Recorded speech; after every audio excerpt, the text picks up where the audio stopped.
So, welcome, friends. I think there is no need for introducing me as the panel moderator. So, I will go ahead straight away by introducing the uh, August panel members so that we can go ahead with the discussion very soon.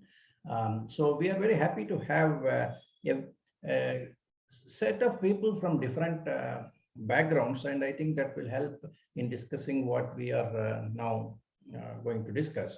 We have Mr. Siddharth Razdan, who is a qualified chartered accountant and having extensive experience in the field of funding organizations, because when you fund an organization, you should know the value. So, and when you put your own money, then you have to be confident of what is your valuation also. I think Siddharth represents that kind of a person who manages strategic consulting, investment banking, venture capital, and has been a mentor for many startups.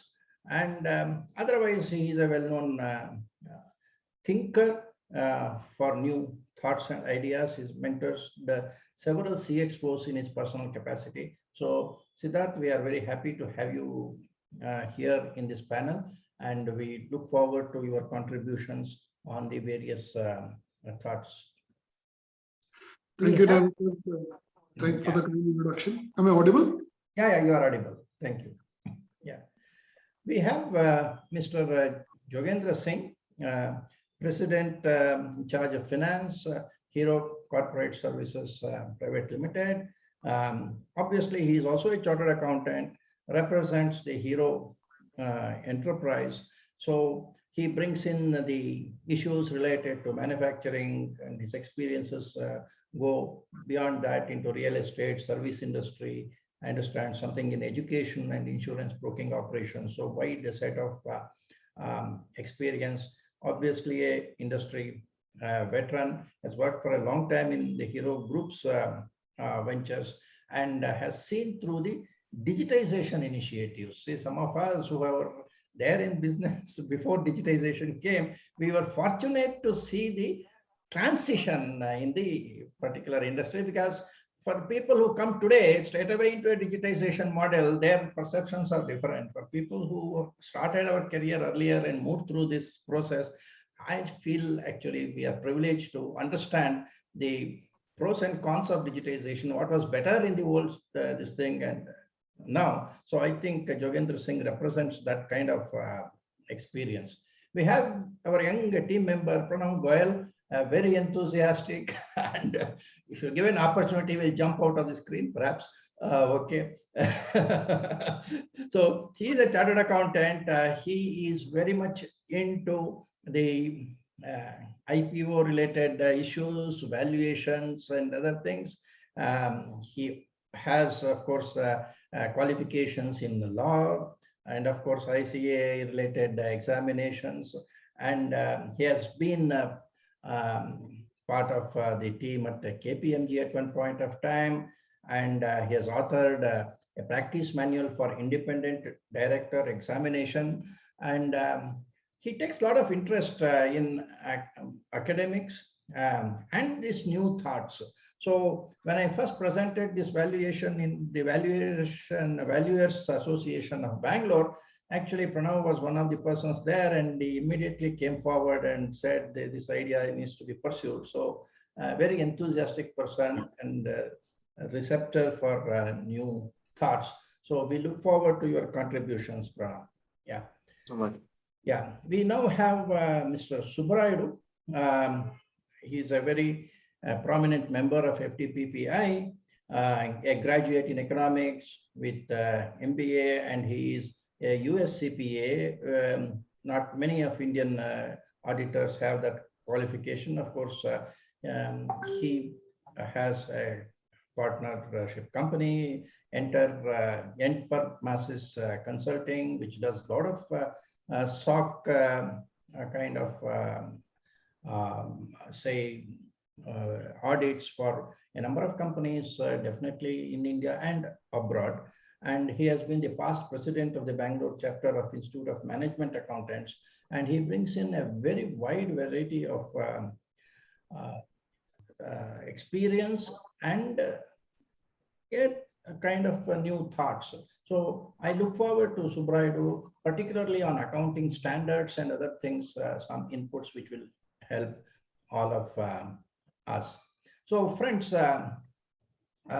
we have these four gentlemen, and if wherever necessary, I will be putting my thoughts. So together we will try to actually present this concept of data valuation, which is a new concept. And amongst the people who are on the audience, I don't know how many people have really looked at this as a possibility, because we always keep talking of data is oil and so many things.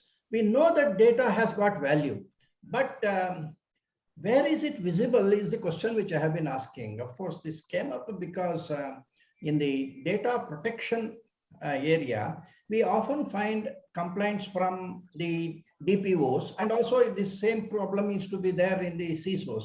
That is, when they want the management, which consists of the CFOs and the CEOs, to invest in, let us say, some security measures, they always found that the CEO does not understand why you need 10 crores for this. The board doesn't understand why we need so much of investment, because there is no visibility to the problem. Okay, so this was something which we were feeling. So I have always been telling that unless the management sees that I have an asset of this value, I need to protect, you will not find them money for the protecting that, whether it's appointment of the DPO of the right quality and character who may be available only at a particular level, or some tools and other things which will be required. So this was how we came to this idea that we need to do something on this data valuation. We incorporated it as a standard in PDPSI also. But the question is, how do we go about it? Having the concept that data should have a value which is easily understood is one thing, but how to make it practically possible is what we are trying to find out. Of course, we have done our own work on developing what we call as data valuation standard of India or something like that. But let us see now, all of you together, what kind of thoughts you will be bringing. Now, if I ask a question, does data have a value? It is very easy for everybody to say yes. Okay, in fact, ransomware people know what is the value. Cyber criminals know the value. Even supervisory authorities of GDPR know what is the value. That's why they go for 100 crores, 200 crores, 500 crores, 5,000 crores fines also. So they know what is the value of the data which needs to be protected. Fine. But there are many people who do not know the value. We had two instances in India, which I want every one of you to keep remembering. One was the Net4 India, which actually went into insolvency. And at the time of insolvency, they had data assets not less than 100 crores of value, and their whole insolvency amount was less than 100 crores. But obviously, the resolution professionals did not recognize there was a data value, and therefore the NCLT went ahead and declared the company as insolvent, unmindful of whatever problems it caused for the consumers. Fine. The second instance in India, which has actually been a concern, which I have been expressing a long time, is when CIBIL was, ownership of CIBIL was transferred to TransUnion. Say, CIBIL was an organization which was owned by Indian banks, and Indian banks invested their sensitive personal data in CIBIL for the common good of the Indian banking sector as a lending community. At that time, Indian banks had 90% or 80% equity share, 80 to 92, up to 90%, and TransUnion and one more US company had smaller, less than 10% equity holding. But today, after 5-6 years, we saw suddenly one day, if you see the shareholding, 92% shareholding is with TransUnion USA, 8% is with State Bank of India and others. And what happened to the 80% shareholding of these people? We are all bankers. We are all shareholders of these companies. It is an Indian wealth, which if you go by the valuation of the current this thing, the value of data, 500 million Indians who had their credit card related data, if you give it to CRED, they will give you a fortune actually. Okay, they are having a whole company to develop 10% of what CIBIL is having perhaps. Okay, but it has happened. So what we need to do is, why this happened? Because there was no visibility for the data value. And that is one of the things which we need to look at, because out of sight is out of mind. Therefore, how to bring the data value to the visibility. Now, before we go into it, we'll start with somebody like Subraidu. And my question to you, Subraidu, is, we agree that data has a value. I suppose I don't have to ask that question. Now, as a person who is in accounting related issues, how do you actually value data? What should be the basis on which you value data? Yeah, Navi, while there are, established data valuation methodologies, I hope, am I audible? Yeah, you are audible. Yeah. So the traditional data valuation, actually the traditional valuation method, whether that be of any asset or any enterprise, there are three methods, right? There is a market method, there's a cost method, and there's of course the discounted cash flow method, income method, right? Yeah. Now, while these three methods by themselves at a high level may be adequate overall as a framework to kind of ascribe a certain value to data, definitely certain tweaks would be required, and perhaps certain models may also require certain tweaks to assign value to the data assets that there are companies. But I don't honestly see challenges in valuation today. If you ask me, I think the real challenges lie in convincing the accountants. I think we're having some background noise. Yeah. One of us only, perhaps. Yeah. So as far as the valuation methodologies is concerned, I don't see any significantly new stuff to be done there, because already, as you already said, the people like Siddharth sir, the investment banking community, and during the mergers and acquisitions, the valuation methodologies already do exist. Okay, so I don't see. Of course, yes, some tweaks are there, because I'm also reading about certain different models being proposed as, if it is personal data, if it is non-personal data, what are the drivers? Yes, some amount of work perhaps might have to be done in terms of identifying and standardizing the drivers of the value of data, right? And perhaps maybe in terms of some known models to be built. So if there is an accepted model and accepted drivers, perhaps that would do a lot of work and give accountants a comfort feel in placing that asset on the balance sheet, which as of now they are kind of sort of fighting shy of. Okay, so say in data, one thing is of course the volume of data which a company has is one criteria. In fact, if you look at the Chris Gopal Krishna committee report, it says that depending upon the volume of data in a business organization, you have to identify what is data business, and then make some provisions for monetizing that. Now, in the PDPA and that kind of a thing, we sometimes say somebody having 50 million users will be considered as significant data fiduciary, something like that. So there is a link to the volume. Second, there is a quality of information also, which may make the evaluation different. When we look at the quality, particularly in personal data, there are two things. One is the horizontal depth of, expanse of the data. That is, whether the data contains only name and email address, or it also contains health data, etc. So depending upon the depth, the value of the data set may change. Then, of course, the quality of data in terms of reliability. That is, whether the data is 3 months old or 1.5 years old or 2 years old, obviously it makes a difference. So when we are looking at data valuation, there are certain parameters which maybe you can say, even in the case of hard assets, You can say if it's a old 2-year back manufactured equipment, obviously you will value less because you would, even it is remaining unsold in my inventory, but Right. still fashion has changed, something has changed. So I may have to revalue that. Okay, so same problem is there in data. And yeah, that's what I meant when I said the drivers of value for correct, data. correct, yes. What you're calling as parameters, and yeah, correct. The other point which I want people like you to think of is we have this method of periodical revaluation of assets. So you say gems and jewelry kind of a thing. You don't have a depreciation kind of a thing which you can apply there.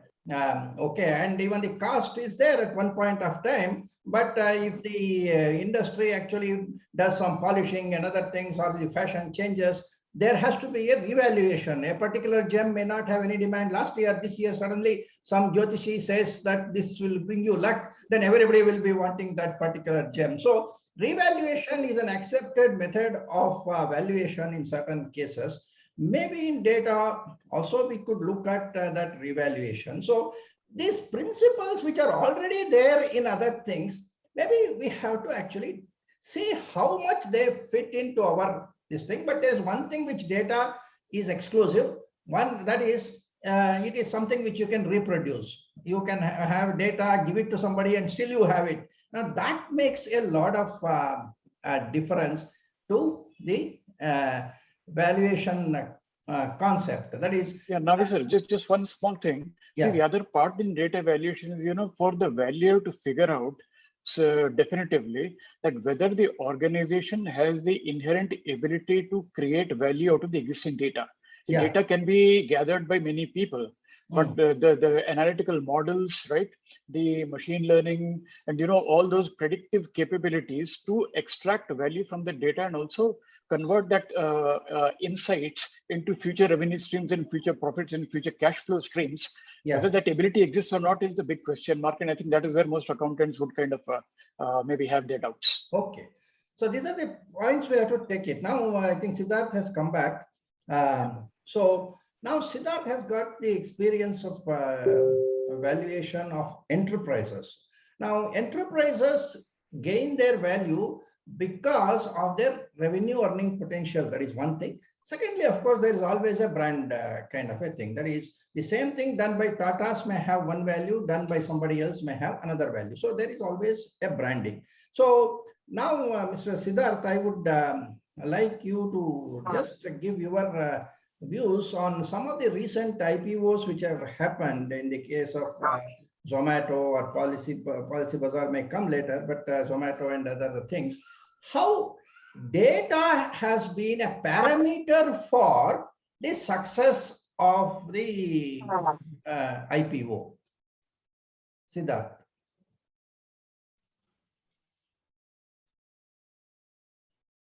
That's very muted.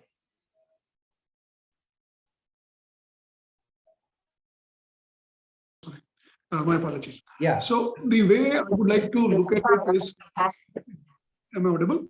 Yeah, I think one of the persons have got background. I think it's at somewhere at your end. At times, the something keeps coming here. No, Subraidu, you can mute yours. You are muted. Yeah.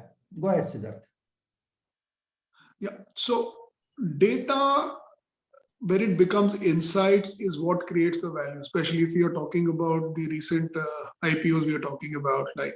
Yeah. When you're talking Paytm, you're talking Policy, they're all about data. And data, raw data has got no value. End of the day, it's all about artificial intelligence, machine learning, and predictive analytics. So the key is their ability to dissect their data, retain their existing customers, and predict their behavior. So if you look at conceptually what machine learning is all about, it's trying to mimic past behavior and create a predictive line of action. So these companies, if you look at it realistically speaking, perhaps their entire valuation is derived from there, because the brand works best because there is a lot of customization. So if I know your profile, you're just like a Google ad, everything is going to be customized. I know your profile, I know your past preferences. And based on your user history and footprint which you have left on my site, I try and customize and tailor a package for you. So they try to keep on adjusting their engine and also try and figure out what looking at the dissecting the data they have created. It doesn't remain data as we understand. So it becomes more like an engine to engage with existing customers and attract new customers, and also helps them to create the strategy. So, I'm just going a little bit back on your point. See, historically, it is not about data valuation alone. If you historically look at it, intangibles appearing on a balance sheet other than in a M&A sort of situation has been very rare. You don't see even revaluation of land, for example. So let me put things in a perspective. I'm going a little bit off tangent here that, just take a classic case of L&T. L&T had a huge factory in Powai, which was perhaps one of their flagship factories. And Powai is in Mumbai for not everybody who may not be from Mumbai. So if they had valued it, the replacement cost of or the potential of the land which they were sitting on, the manufacturing, you obviously realize at some point of time that, you're wasting your time. You're probably manufacturing on land which is worth hundreds of crores. And if you add a building on the top of it, which is what has happened today. Now, the ground reality is that these assets were never revalued, though they could have been revalued, because that is what makes sense. So while everybody knew that fact that, okay, Powai land has become more valuable because it was on the outskirts of the city when the factory was initially set up. Today it is in the main city. So the whole idea of putting something on the balance sheet is to facilitate decision making. It's not about, as you rightly said, not knowing that data is valuable, how valuable, and is it the value changing, and forcing you to take economic decisions, which could mean shifting a factory to another remote place where the land cost is more in sync with the current times, and probably having alternative use of the assets released. So these new age companies are all about data. So, we are in a digital age, we are in an intangible age. So I would probably put 90% or maybe even higher, or maybe even 100% in certain cases. It's all about data and how they use data to acquire more customers and retain. So it's all about data, just that it is not being called data. But to put one thing further, it's already getting measured in terms of various metrics which they are pursuing. It may be revenue per customer, it may be CAC, LTVs. These are directly, indirectly ways of valuing the customer and the revenue generated. So when I say LTV, lifetime value of a customer, it does give me versus a CAC, which is the customer acquisition cost. So there are metrics which are already in play, which are ending up being used for valuing a company. And it is all based on the data they are gathering from their existing customers, or they are trying to get it from various other databases and sources. So in data, the criticality is not the data itself, like whether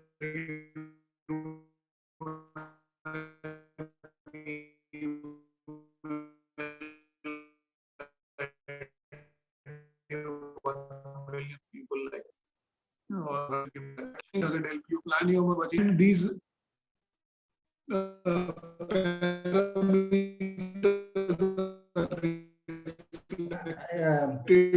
Is that your connectivity is low? I think the bandwidth is low.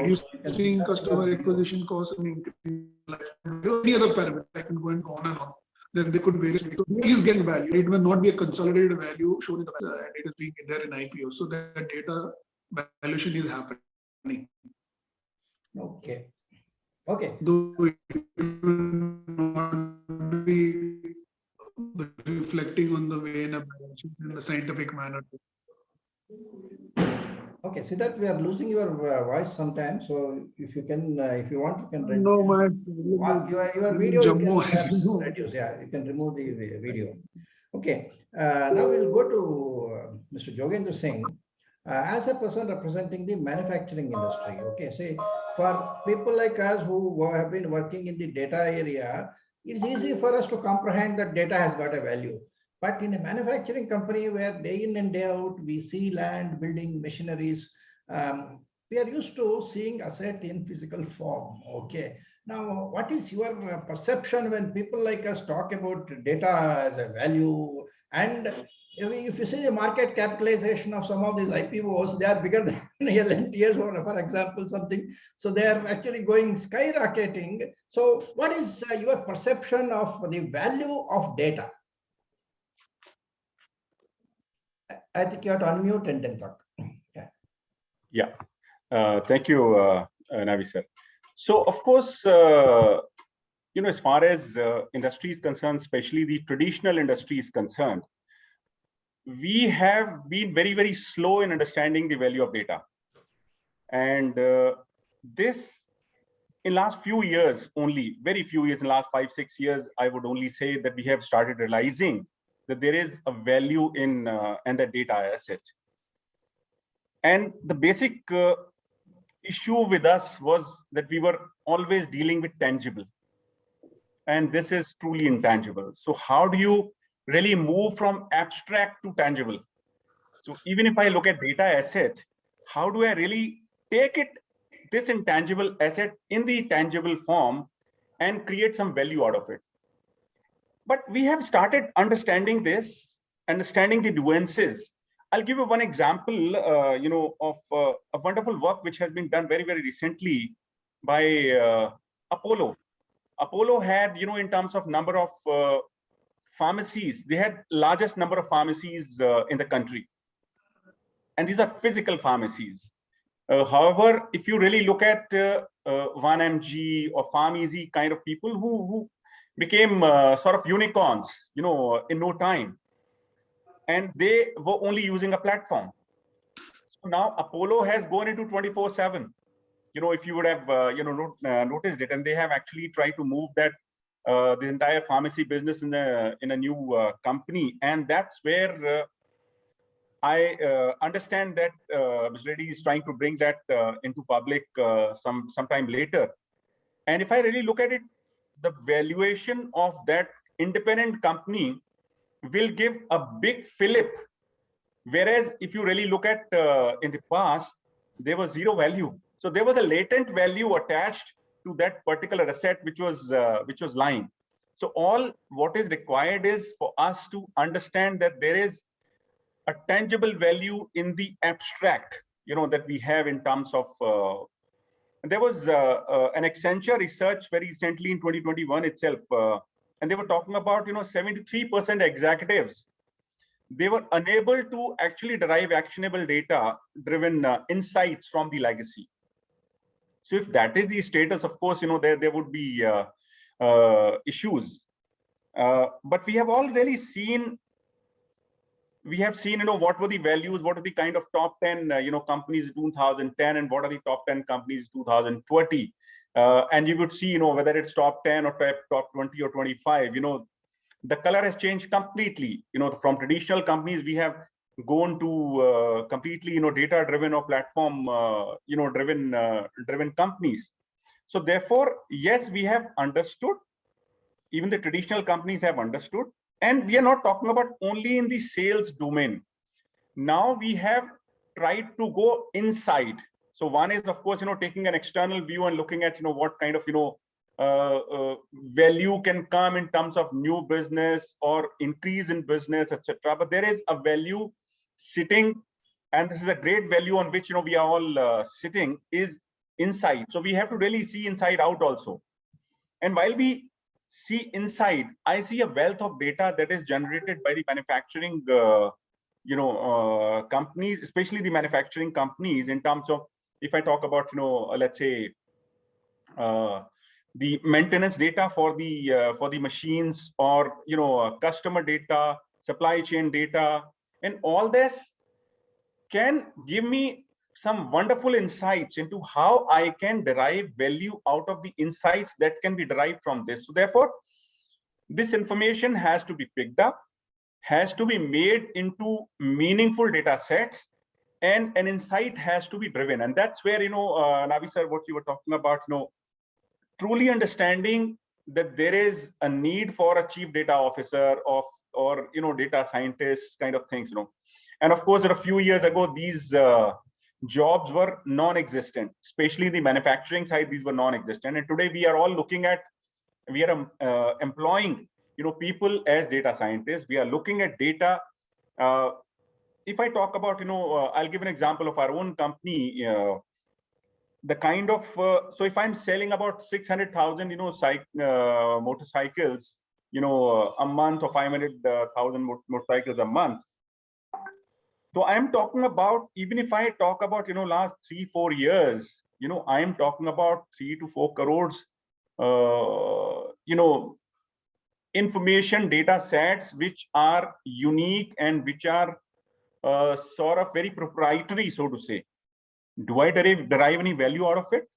Yeah, I mean, we have really looked at it very hard, and we are trying to look at, that portion. So therefore, we have to first understand that there is value. I think that understanding everything, everybody has got now, that yes, there is a value.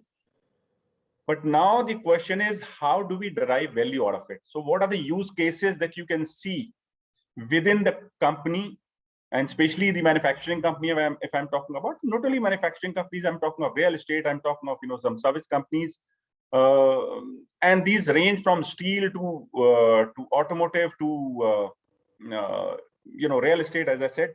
So therefore, if I really look at, apart from looking outside, inside out also, if I look at what kind of data sets can be useful, how can I really create a framework to identify, discover, and realize the potential of that data? That would be extremely, extremely important for me. Yeah, thank you. I will come back to you later. But before that, let me also give an opportunity to Pranav to speak about his experiences in looking at the valuation of IPOs, because it's the area of his specialization. Pranav, how do you look at the importance of the value of data when it comes to the valuation of IPOs? Any of the IPOs? IPO is a purely pricing game. So IPO is all about mood and momentum. I mean, it doesn't factor in data per se. So like right now, like Zomato listed, at that time, it was a bull market, right? And we saw there was so much excitement around a stock like Zomato, so that stock was oversubscribed. The story played right? So in that case, yes, I would see, when I'm valuing Zomato, that what kind of optionality that data Zomato has. So let's say Zomato has 50 million subscribers, right? Out of that, there are 30 million active subscribers. Now, from that data that Zomato has, what kind of optionality it has created, what kind of additional business avenues, like Zomato is in consulting for, restaurants. So like if anybody wants to open a new restaurant, they might go to Zomato, because Zomato knows which cuisine to pick and what menus, what pricing should be done for your menu. So that's one consulting segment that Zomato has opened up because of the data it has. That is something, those optionalities I'll factor in when I'm valuing a company like Zomato. But IPOs is completely and purely pricing. So it's all about mood and momentum. So we have to distinguish between pricings and valuations. Similarly, interestingly, I would make a point here that we have to distinguish between accounting as well as valuation. See, accounting is rule driven, whereas valuation is more principle based. Now, the challenge that we face right now, if you look at the accounting practices that are followed right now, Ind AS 38, interestingly, will not allow you to book self-generated data as an asset in your financial statements. But if you look at Ind AS 103, if an acquirer pays the acquiree to for that data list or customer list will appear as an asset in the balance sheet. So you see, there is an inconsistency in terms of the same data being recognized by, not by the seller, but by the acquirer. So I feel that a revaluation model is the need of the hour, for data to be recognized as an asset, because there is a value. But I cannot recognize that value unless and until I'm paying for it. So that fundamental difference, is there in terms of the accounting practices that are being followed. And as one of the panelists mentioned, that in terms of how much fair value is there in accounting, right? So if we take L&T example, so in that case, the standards give me an option to either show it at cost or at fair value, right? But if there was no option as such, then that balance sheet will give me a fair value, right? So the data that is there, which I have, which is crucial for growth and future, future revenue potential for my company, yes, that has significant valuation. And if right now the accountants are not ready to accept that as an asset, but at least it derives a mention as a footnote. Okay. Now you are making a big distinction between pricing and valuation. Probably people in the IPO valuation area would give more value for that. And I'm sure that even Siddharth will go by that kind of a thought process, that pricing is different from valuation. But ultimately, there has to be some inherent valuation for pricing to be sustained. Otherwise, pricing will be today, it will be accepted, but tomorrow the market may come down 30% like Paytm kind of a thing. So ultimately, if the pricing is to be reliable, then I think it should still have some relationship. You can say P ratio for one is 10, another is 100. Okay. But still, there has to be something in the mind to say that, okay, there is an earning, and I would like to discount it by a particular this thing. We will play around that discounting factor rather than saying that there is no relationship between pricing and this. This is my thought. You might look at it. Now we have to find out the reason why one particular PE ratio is high. For example, even in the current thing, different industries have different PE ratios accepted.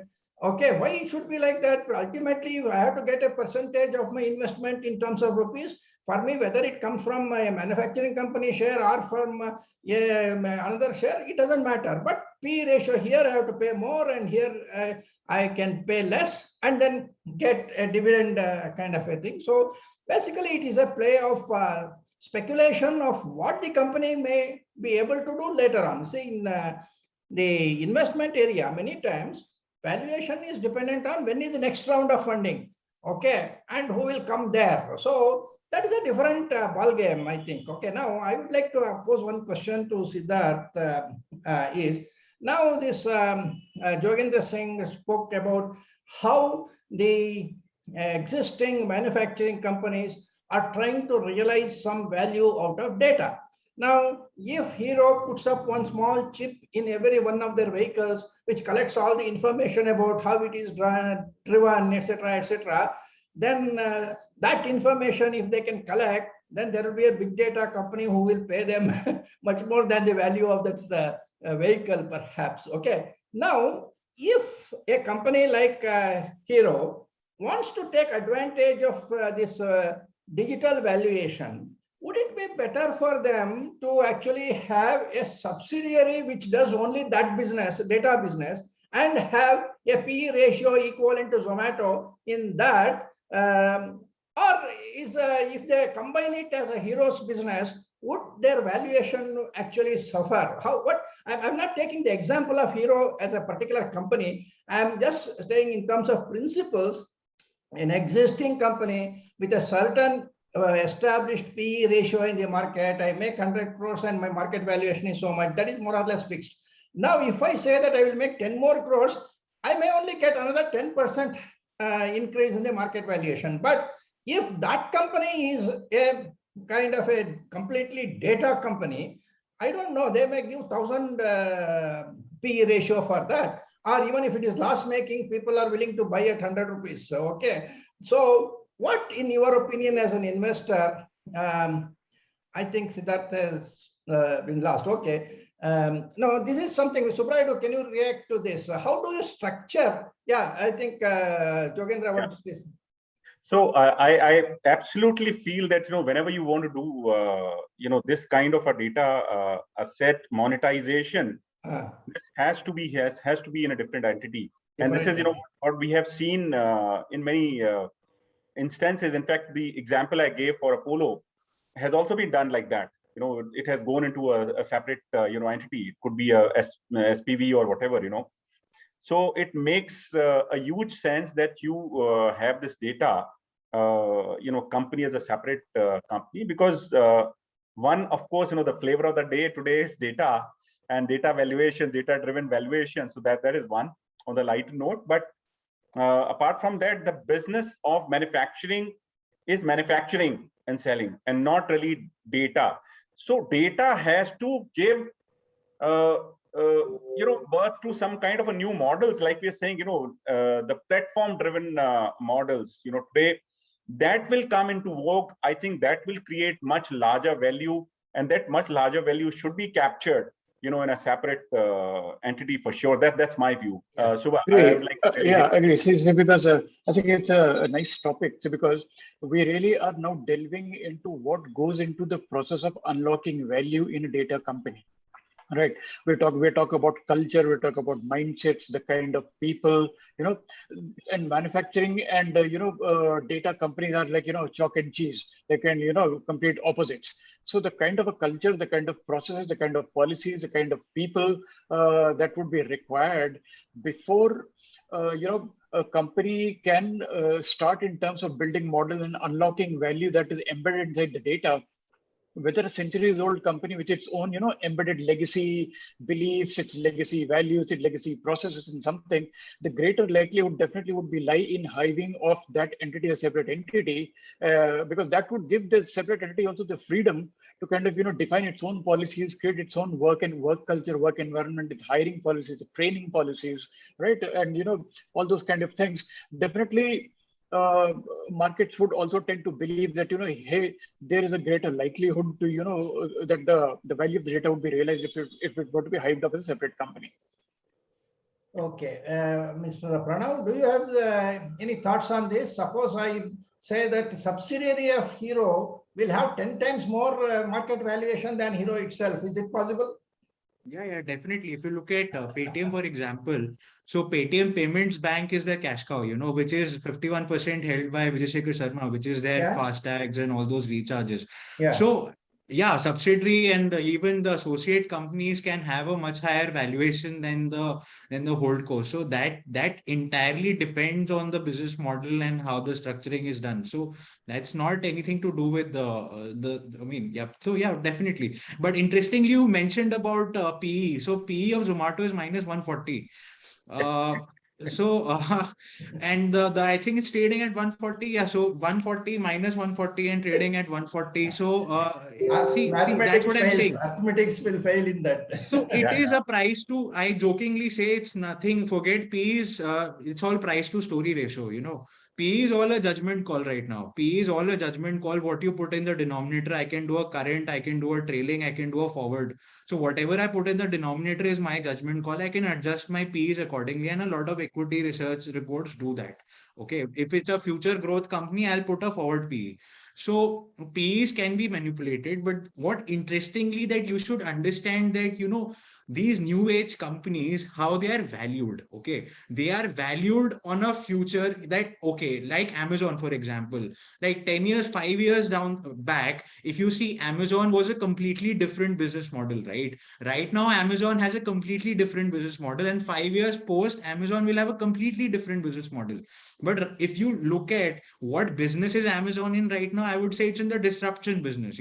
Whatever businesses it touches, all the competitors will turn to dust. That's what Amazon is doing right now. And it's valued at what? $1.7 trillion, right? So it's all about how they are using that data. They know what customers are buying, so they are kind of, pushing their own products and, trying to kill the people who are manufacturing the same product. So that's how they are using data. And it's so powerful as an asset. I would say it's the world's greatest asset. Okay, I will go back to Siddharth because he's functioning from a difficult area. Connectivity is very fickle there. So when he is there, we will give him an opportunity to speak. Siddharth, I was just talking about structuring of a new business carved out of an existing company in terms of digitization, because most of the manufacturing companies today are looking at some ways by which they can not only use their existing data in a better form, that is one aspect which everybody knows, but making some small changes in their business model so that they gather more information, like the smart cars or something like that. Everybody wants a chip to be there in the car so that when the car is used by a consumer, some data will come. No, when such operations are there, and another thing he was talking about, this Apollo kind of a thing. Now, what is the best way to structure that business in terms of valuation? Should it be a one single company, that is the existing manufacturing company having the data business within that, or should it be a different company as a subsidiary which will command a very high price to earning ratio? What is your take on that?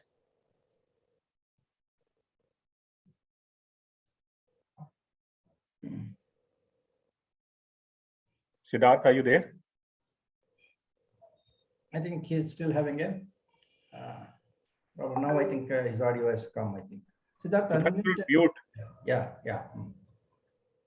Yeah, Siddharth, about structure. Sorry, I will have to repeat your question. I know my audio was not very clear. Now what I'm saying is, when current manufacturing companies go for digital, digitization of their operations, and how do we structure that for a good total valuation? That is, should the new business be part of the existing business, or should it be hived off as a separate division so that you get a higher valuation? The child will be more valued than the parent company, is what we are expecting in today's world. So what is your view on that?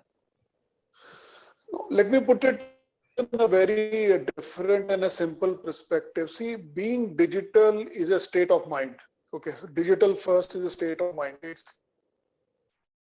So as I was discussing with somebody the other day, if you buy this product on or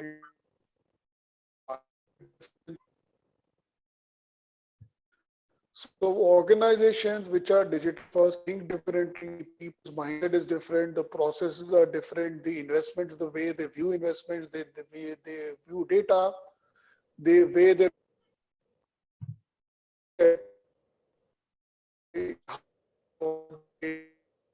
constantly innovating. You will not see that in Walmart, but theoretically, if you see, they're both in the retail business.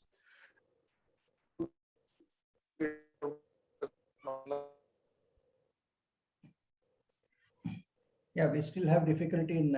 Pretty simple. It's organization.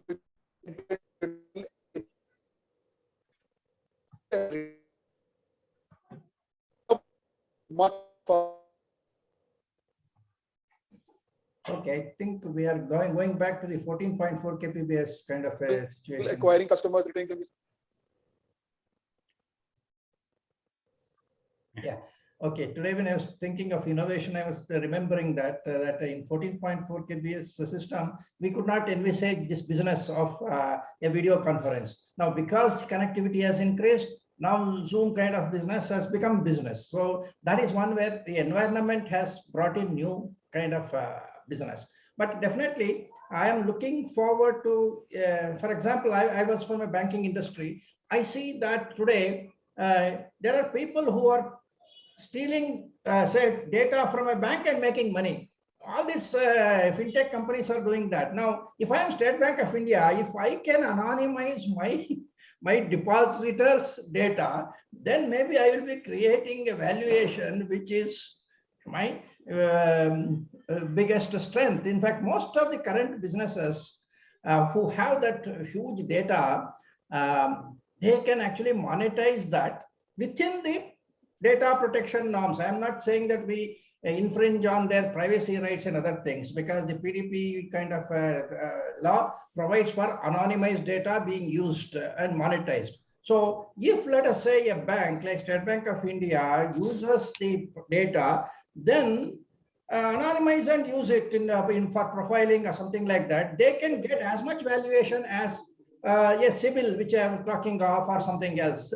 Whereas in some manufacturing companies like automobiles and other things, you have to do a little more, because you have to gather data, because so far they have not been gathering the data because it was no longer necessary for them. So they let their vehicles run around the country. But today we know that with a chip, you can see the road conditions, you can see the driving habits, how many times a person brakes or something like that, is he overspeeding. Now this kind of data was not being collected today. So that is new business which is coming forth. Like I told you, the Zoom becoming a business because connectivity has increased.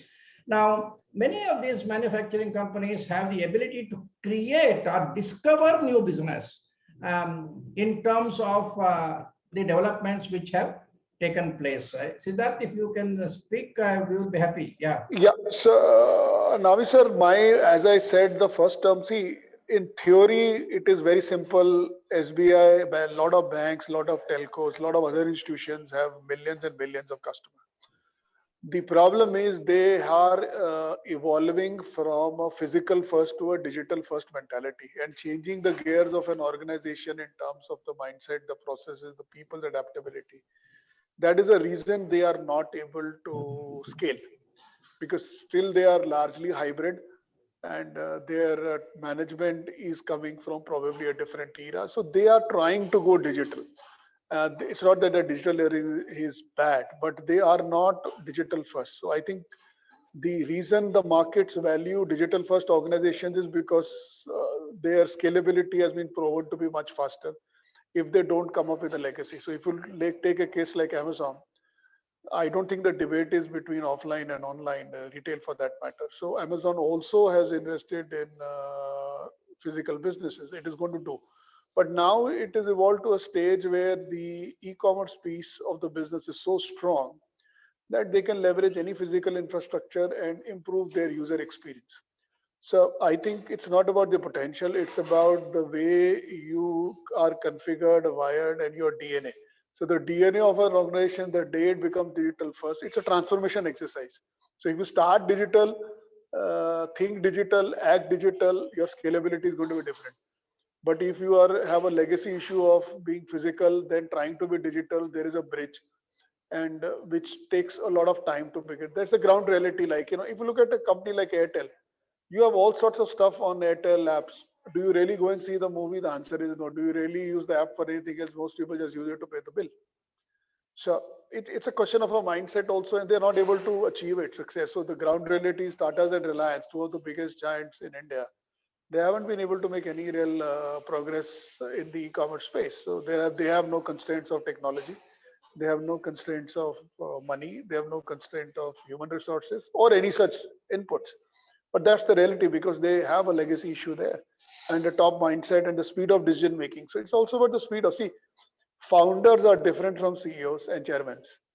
So, the founders start a company from a scratch, their energy level, their thought processes, their backgrounds probably are different. So, it's a very young organization which scales up, and a very mature organization scales up. They always will look at things very, very differently. A very big organization can take a year to even arrive at a consensus of how to go about a project at times. And that is why IBM, there's an old saying, make the elephant dance. So as you grow big, layers and layers of fat come in between, and your decision making is slow. So it's a ground reality, and they're trying to amend. Both Tatas and Reliance are now going into a big way by making acquisitions. They always had the opportunity to build.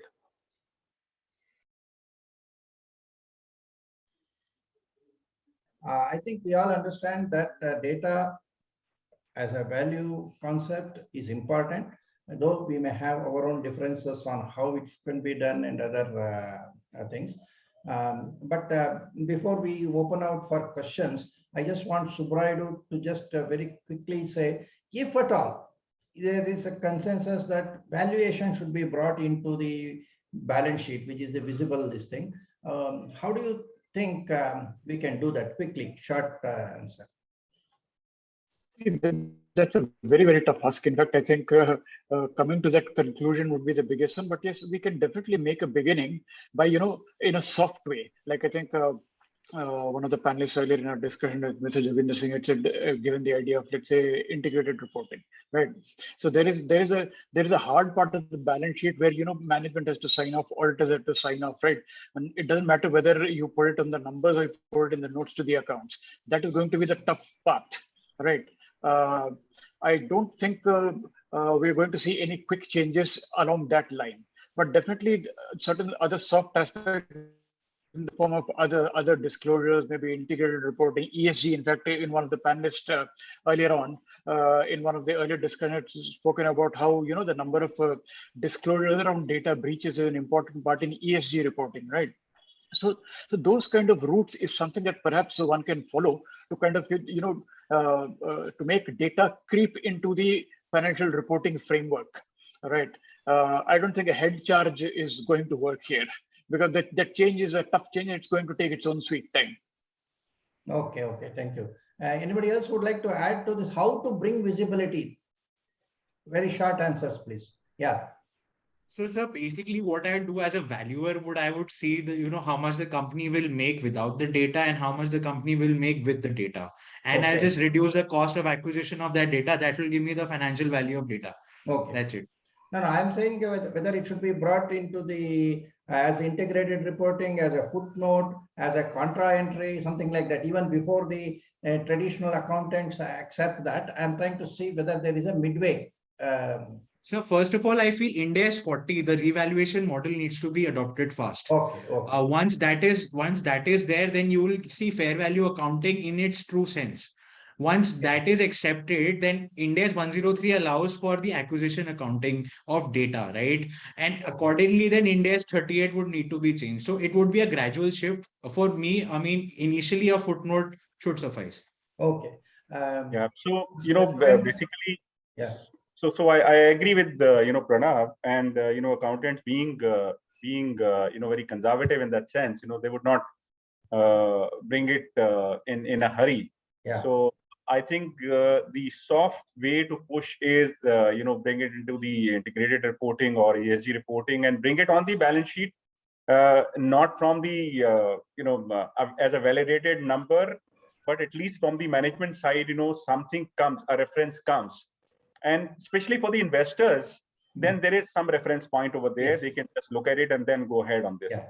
This is a good way, in my view, which can really work. And slowly, of course, when there are changes that can be done, Okay.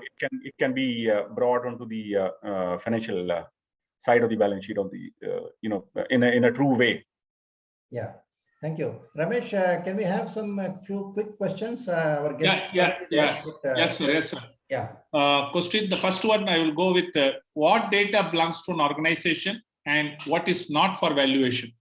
Compliance of GDPR provisions and violation of laws for valuation of data, which does not belongs to an organization. So question is here, if I understand what data belongs to an organization and what is applicable for valuation. Yeah. I will answer this. Now, Yes, sir. say all data ultimately is not owned by any company.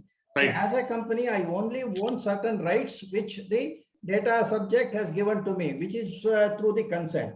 Now, that I am trying to share depending upon the consent. It is like in a copyright, I take some license and then that license also is saleable. So that way valuation ultimately is restricted to what rights I have. Okay, I suppose it's okay. Yeah, in fact, I would add on to that. Just add, see, because we have moved a long way from saying that ownership is necessary to show something on your balance sheet. Correct. Rights are also, for example, take lease accounting, right? You're occupying only as a lessor, but you're required to show it on your balance sheet, both an asset and a liability. So ownership is different. Showing it up on your balance sheet is different. You don't need ownership to show it on your balance sheet. Yeah. I hope that answers the question, Ramesh. Then yes, sir. The next one. Yeah, I think. Next is from Reena. I feel that the finance department is the key in adopting the data asset valuation as a concept and introduction in books of accounts. What do you see as a challenge, and how can these to be addressed? So this is where the problem is, I take that question. Can I, sir? From a young guy's perspective. See, I'm a strong and a staunch believer that we should change and we should adapt this change fast. I mean, don't take this slow, because we are really, the repercussions, as Navi sir mentioned, CIBIL and these companies lost a lot of value. If that asset, the CEOs don't even know, that this data is an asset and this has this much of valuation. Now you have to bring that visibility. Okay, at least get it known to the management. At least these old age companies, they should know that this much data I have, and Jogender was talking about Hero as a company, if it introduces a chip kind of a technology. So then, the motorcycle can be the chip technology, the data from the chip can be more valuable than the motorcycle itself, right? Because they'll know exactly when the repair needs to be done. I'm just saying, so as a very young, passionate valuer, I mean, I would say we need to change now and not wait for another 15 years for, showing this as a, as an asset in the balance sheet. The time is now. for his question, I'll answer in a different way. If CFOs are to be interested, then you should give them a career path that CFO can become a DPO, and DPO should be held higher than the CFO. Okay. Then they will all be interested in knowing what is data protection, what is data valuation. Okay, we'll go to the next question, Ramesh. Yeah, I think there are only these two questions, sir, at this time. Okay. Okay. Yeah, great. Then friends, this is a very interesting topic, and I would like to have a whole one-day session, which if Subraidu can organize one more seminar with your valuers and others, we will have a much larger discussion. This requires such a major discussion. So what we have done in this particular session is only to introduce the concept to the community and stir up some kind of interest that this is possible. Valuation is possible. Whether you agree or disagree, that is a different issue. And we have to think of how to do it. I thank all of you for the valuable ideas which you have put in. FDPPI is really grateful for all your participation. And thank you once again. We will keep in touch.